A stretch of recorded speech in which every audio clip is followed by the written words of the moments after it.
Mi bismo započeli ovaj panel upravo sa jednom prezentacijom koja je komplementarna tom konceptu pametne specijalizacije i imamo čast što je s nama danas moj dragi kolega. Upoznali smo se još davne 2007. godine, još dok smo bili zajedno stažisti u Europskoj komisiji u istoj općoj upravi za industriju i poduzetništvo.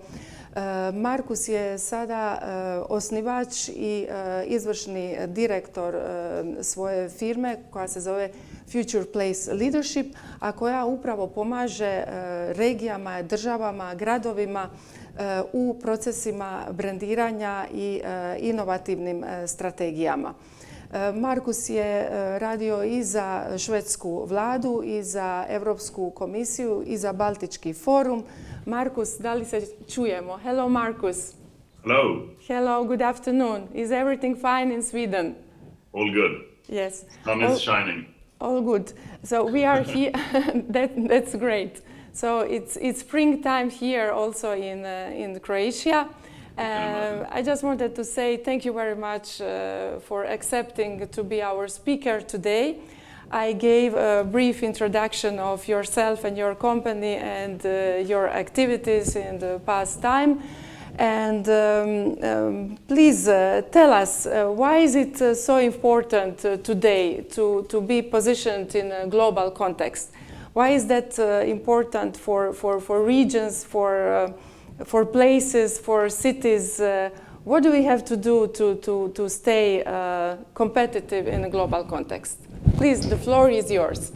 Thank you. That's a very good question that I will try to answer in my presentation.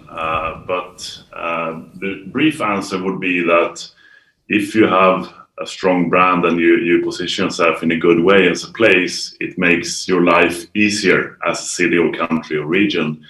It will be easier to attract talent. It will be easier to attract investments and companies. It will be easier to attract visitors, and you're a strong tourist region, so you know all about that. And it will be easier to promote your exports and many other things as a place. So there are a lot of benefits with a strong brand, and there are also really close links between place branding on the one hand and smart specialization that I know you will be talking about in the panel after the presentation. So place branding can be a strong tool for economic development for a region.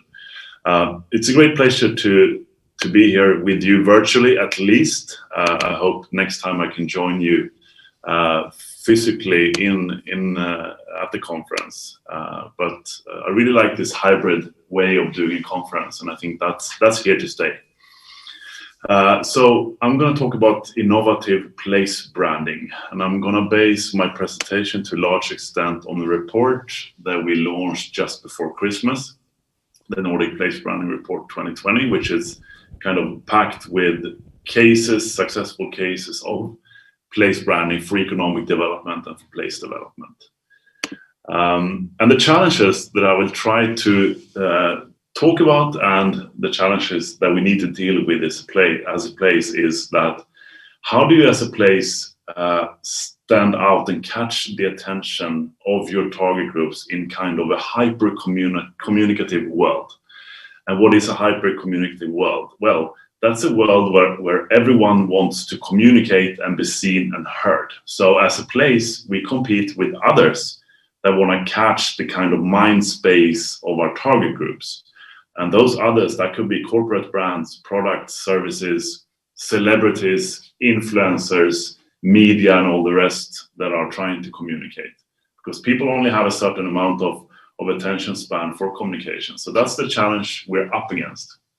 The second challenge a place faces is how do we differentiate and stand out from our competitors or from other places? What is it that makes us truly unique as a place, and how can we build on that, communicate that, create relevant content and activities around that?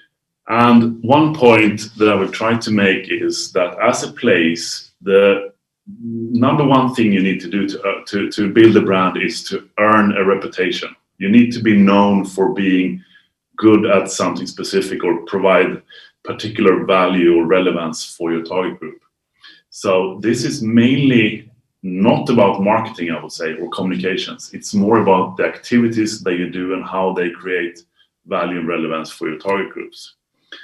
So as a place, you need to work both with communications and marketing and deeds, activities, projects, policies that create value for others. And then you have a good basis for place branding. Because place is a very complex product. It's very difficult to only communicate about place. You need to prove your promises that you make in the communications through deeds. That's how you build your brand. So you earn a reputation.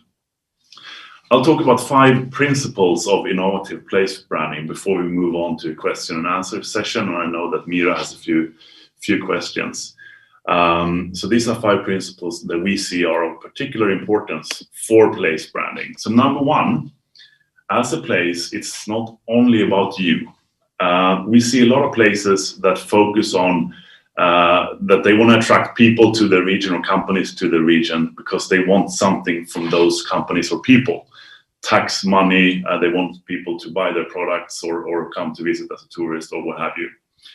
But I think we need to turn or flip the perspective. It's mainly about what you as a place can do for others. That's really important to keep in mind. What can we as a place contribute with for others around us in the rest of the world, basically? And a good example that I would like to bring up is Copenhagen, capital of Denmark. They have a very ambitious climate plan. They want to be the first carbon neutral city or capital by 2025. And this is a very bold promise, ambitious promise, but they also have put in place different activities to really achieve this, to really prove that they are going to become the first capital in the world, which then has been caught by world media and they report about it. So that's a very powerful brand building when you have this strong vision and then you prove that you are on the way to become this. Second example is Estonia. They want to be the prime digital nation in the world, which is good for the Estonians, of course. You can vote, you can pay your taxes, you can do everything online. But it also has a global relevance with their e-residency, for example. You can apply to become an e-resident of Estonia, which means that you can pay your taxes, you can set up a company within the Schengen, within the European Union, basically, through this visa, which has a relevance and meaning for an entrepreneur in a corrupt country in say, Africa or South America, because they can now utilize this for their business. So it has a global meaning. So I would say if you take these 2 examples, they have found a way to build a very strong place vision, which gives them also a purpose, a role to play in the global world. It's about what they can do for others. In the case of Copenhagen, sustainability, climate change. In the case of Estonia, digitalization, doing business, and so on and so forth. So these are really strong strategies for building a place brand. And it's both about communicating and doing relevant things. Number 2, innovation makes the difference. So what we see is that it's very difficult for a place to claim that they are truly unique or have something that is truly unique in comparison with other places, other countries or cities or regions. So innovation becomes a mean to build uniqueness, to create differentiation. And I'll give you an example. It's been around for some 6-7 years now, but it's still so good, we think.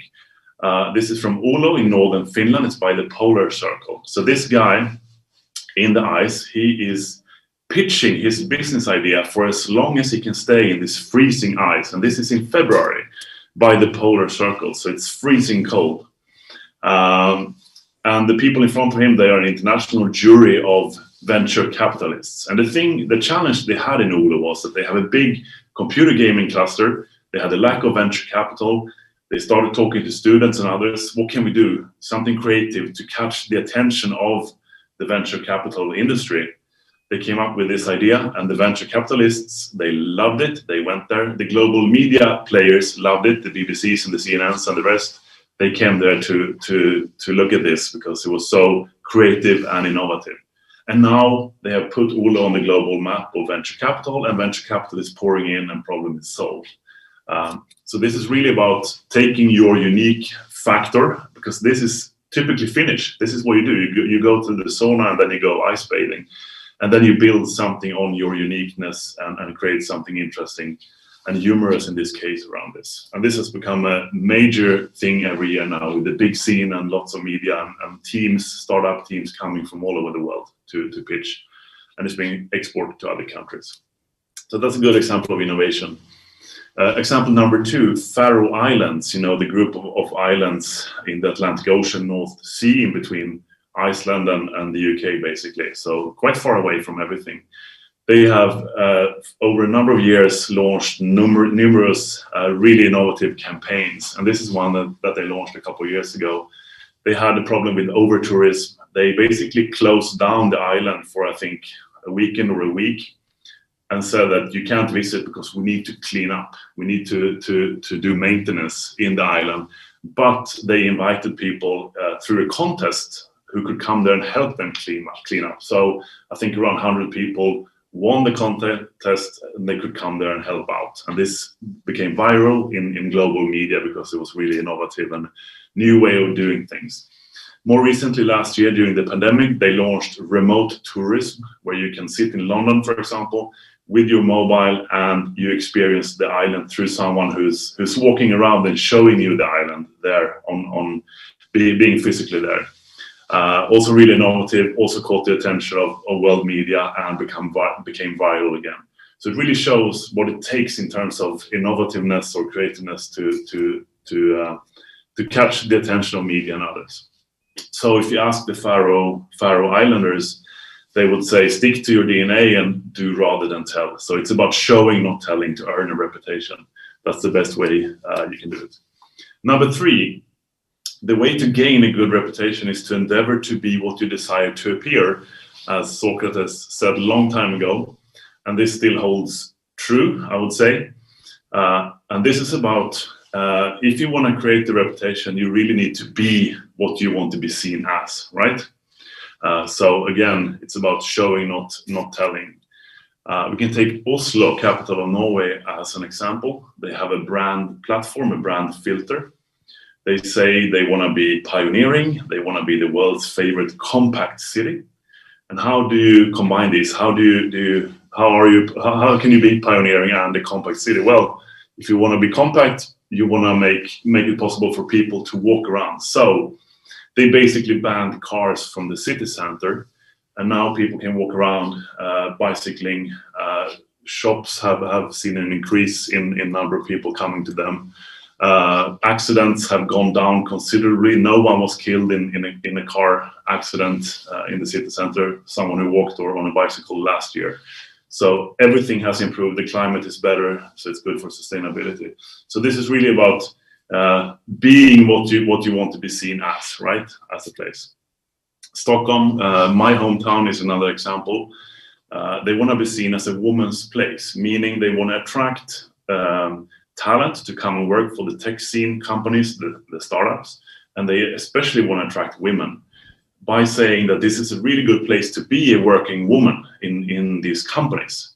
But it's not only an empty promise, there are also efforts in place to really create more equal, more diverse workplaces with principles that you can subscribe to as an employer. You can meet experts who can help you. There's a podcast how you can build greater diversity. So these leading companies in the tech cluster, they can all sign off and say, we are a woman's place. We are working to become better. So it's both communication and activities to build your brand. Number 4, who should do the marketing for you? And the challenge we have here as a public organization is that people may not want to believe us when we communicate. They may see it as propaganda. If we say that our region is the most sustainable or the most innovative region, you should come here. Can we find a way to make others say that about us, others who are more credible? And here's a case from Denmark. They have an ambassador network for international students. They get to meet employers in Denmark, know about the working culture. So the aim is to get people to stay and work after their studies in Denmark. If they go back to their home country, they get an information package so they can tell the story about how it is to study in Denmark. And on one occasion, they got to meet the royal prince in a conference. This was a couple of years ago. The guy in red trousers in the middle, which was a big thing if you are from a country on the other side of the world. And the students, they got some training in how to write the press release after meeting the prince, and they were encouraged to send this press release back to their home country in their local language, so in Czech language or English to Australia or Wales or other different countries, Thailand, for example. And they got publicity in 40 different countries. So it's not the government of Denmark saying that this is a good place to study. It's the students saying this is a good place to study, and they have more credibility among other students, of course. So that's one way of thinking about communications. And finally, final principle, digital marketing. It's really becoming the new black in this field. And again, we can look at what Copenhagen is doing. They are, I would say, the leader in Europe, at least, when it comes to international talent attraction campaigns, digital campaigns to attract talent. They have managed to attract more than 1,000 people the last few years. They've helped 100 companies. They've built a pool, digital pool of 30,000 CVs, basically, and other things. So what they do is to launch different campaigns, focus on their strong industries and clusters, in this case, financial technology. So they say, Copenhagen, it's a great place to be. You have an interesting industry here, you have interesting employers, and you have interesting jobs. You see at the bottom, like open tech jobs you can actually apply for. So they start with ads, for example, in social media. If you look at this flow, people click on the ads, they come to this landing page, the website, they can sign up their interest for a job, which becomes an application. The applications are screened and delivered to the companies. Those that are not hired, they end up in a database and can be recruited by other companies. So, because they've already shown that they are interested in Copenhagen and Denmark. So here are some of the results. If you look at like the number of euros you put in and what you get out on the other side, it's pretty impressive. So one campaign, 8 weeks, cost 35,000 euros. Companies pay 25,000 and the region rest. The rest, 16 million views, 161,000 people came to the website, so 1% roughly.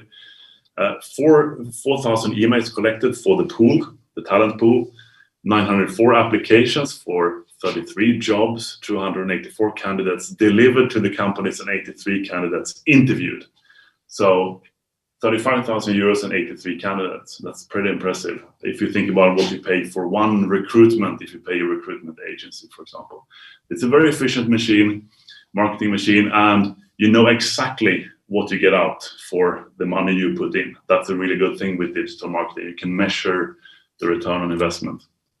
Another interesting factor is how they work with different layers, going from emotional factors, like the place, Copenhagen, Denmark, the industry, fintech in this case, or clean tech or life science, the individual companies and the individual jobs. So it's a funnel that they have built where you can click your way through to find a job, a call to action at the end, if you like. So very, very intelligent marketing. So summing up, my first claim or principle, it's not only about you, it's more about what you can do for others as a place if you want to be successful. Number 2, innovation is a very important thing to differentiate, show that you're unique. Be what you want to be seen as to earn a reputation. That's the best, most efficient way. And who should do the marketing for you? And the hint here, can you find ambassadors? So students, talent, companies that have more credibility, that say things about you rather than yourself saying things about you.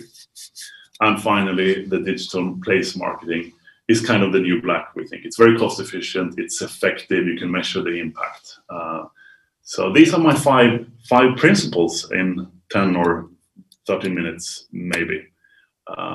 Thank you so much for listening, and I would be happy to answer a few questions if you have any. Thank you, Marcus. Do you see me? I see you and I hear you. Yes, okay, that's great. Thank you very much for this interesting presentation. What we saw now that we want to be everything, in fact. Whatever you propose, it's very attractive to us.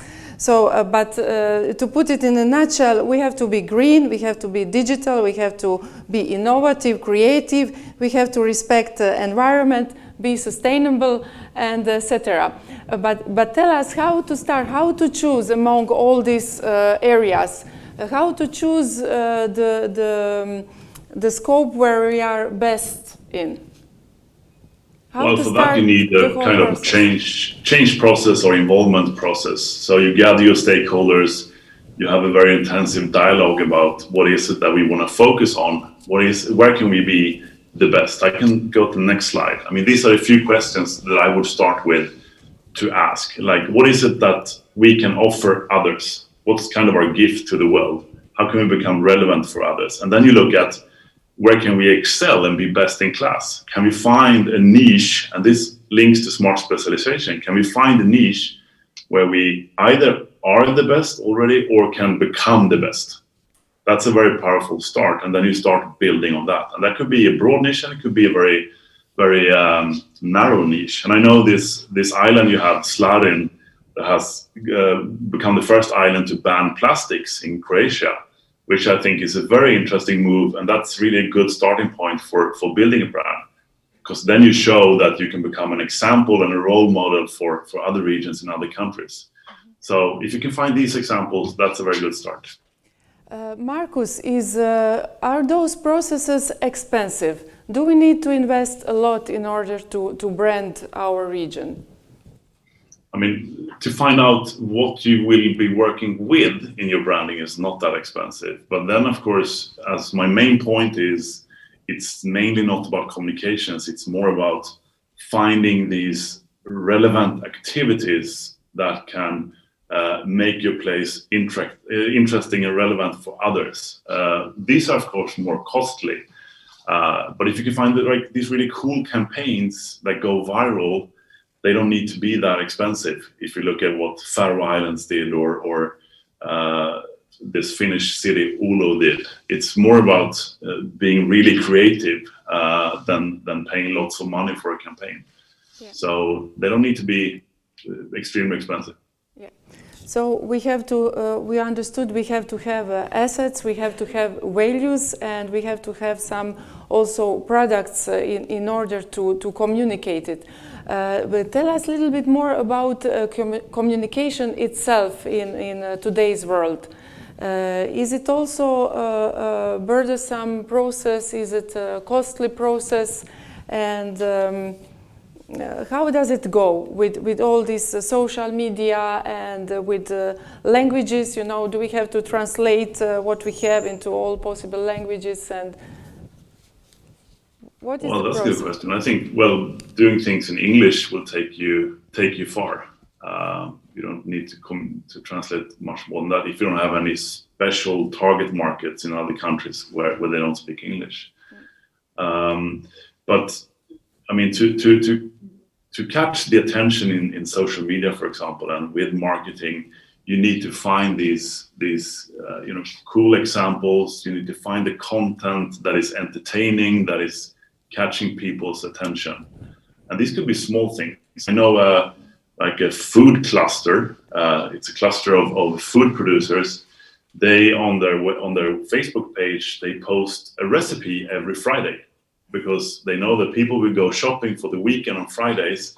If they post a recipe in the afternoon, they are perfectly positioned to help people. So it's a very small thing, but they do it every Friday. It's become a nice tradition, and it creates value for people, even though it's a small piece of value. So to find these small things that create relevance for people, I think these are really important. And then we talk about content marketing, interesting content for people, rather than just one-way communication telling how good you are as a place.